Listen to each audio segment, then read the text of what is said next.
আসসালামু আলাইকুম। Hello everyone, কেমন আছেন সবাই?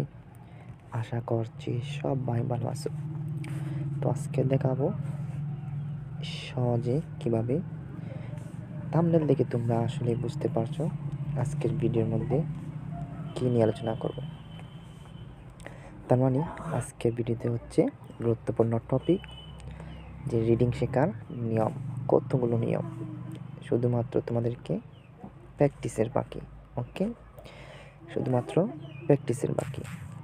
এত সহজে ইংরেজি শিখবো আজকে আমরা মাত্র 5 মিনিটই।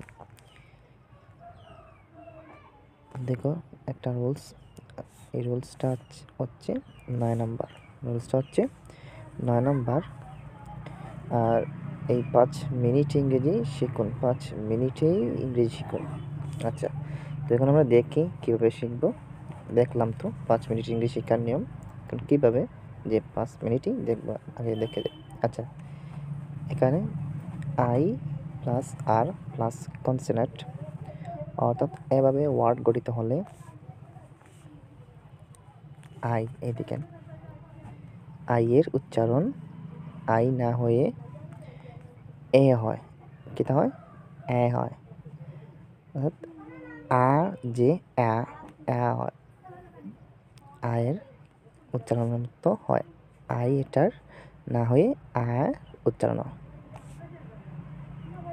তাহলে দেখা যাক কীরকম উচ্চারণটা হয়। উদাহরণটা ফলো করো। উদাহরণ ফলো করলেই দেখতে পারবা প্রথমে যে ওয়ার্ড, এটা কি, যে ফার্স্ট। এই দেখো, প্রথমে হচ্ছে ফার্স্ট, অর্থাৎ প্রথম। ফার্স্ট মানে প্রথম। এই যে এফ এর পরে যে আইটা ছিল, এ আই হবে আ, এ আই হবে আ। ওকে, এখন বুঝতে পারছো? ঠিক আছে, যে সরি, এফ এর পরে, এই এফ এর পরে যে আইটা থাকবে। ওকে, আগে মিস্টেক হয়ে গেছে। এফ এর পরে যে আইটা থাকবে, এই আইটা উচ্চারণ হবে আ। এই দেখো, এইভাবে হবে। ওকে, তারপর আমরা একটা যেই রুলসগুলো নিয়মের মধ্যে শিখলাম, কোন নিয়মের মধ্যে, যে এআই ওয়ার্ডের যদি গঠিত হলে, এটা হচ্ছে কনসোনান্ট, যদি এভাবে কনসোনান্ট এভাবে ওয়ার্ড গঠিত হলে। ওকে, আচ্ছা, তারপরে দ্বিতীয়টি আমরা বাক্য দেখি। বার্থ, জন্ম। বার্থ অর্থ জন্ম। বিয়ার্থ, ওই যে বায়ার্থ যেটা, এই দেখো বি,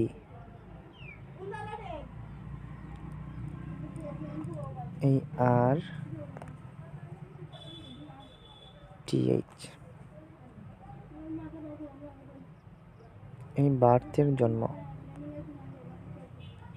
এই বার্থের জন্ম, আইটা আমরা আ হবে, আয়ের উচ্চারণ আ হবে। বুঝতে পারছো?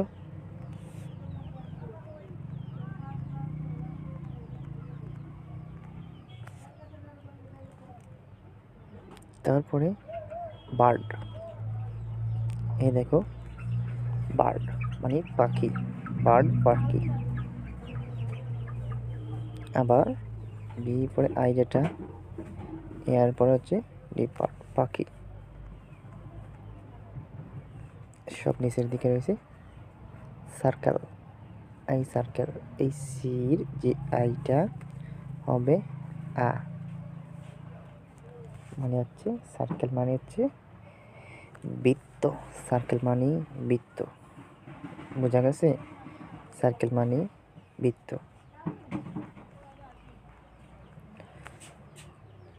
4 থেকে 5 বার